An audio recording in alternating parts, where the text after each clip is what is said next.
Aujourd'hui, j'aimerais aborder un sujet extrêmement important, celui des comités des usagers et des comités de résidents. Il faut d'abord préciser une chose.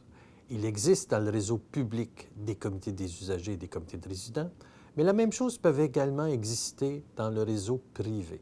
Abordons d'abord le réseau public.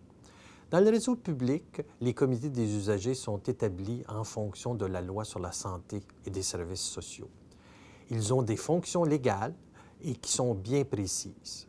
D'un autre côté, dans ce qu'on appelle les installations où il y a des personnes hébergées, nous avons des comités de résidents qui relèvent des comités des usagers.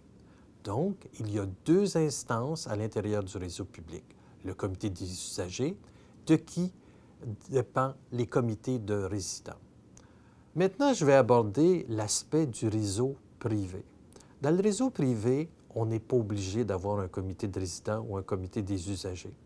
Cependant, on pense que c'est un outil qui peut être extrêmement important pour les propriétaires, tant au niveau des ressources intermédiaires que des résidences privées. En effet, au RPCU, on a développé une expertise pour que ça devienne un lieu de parole. Et ce lieu de parole est un instrument que la direction peut utiliser pour être en relation avec ses résidents. Il peut servir à différents niveaux, il peut servir de consultation, mais il peut surtout servir d'évaluation de la satisfaction des personnes qui se retrouvent dans ces résidences, tant intermédiaires que privées.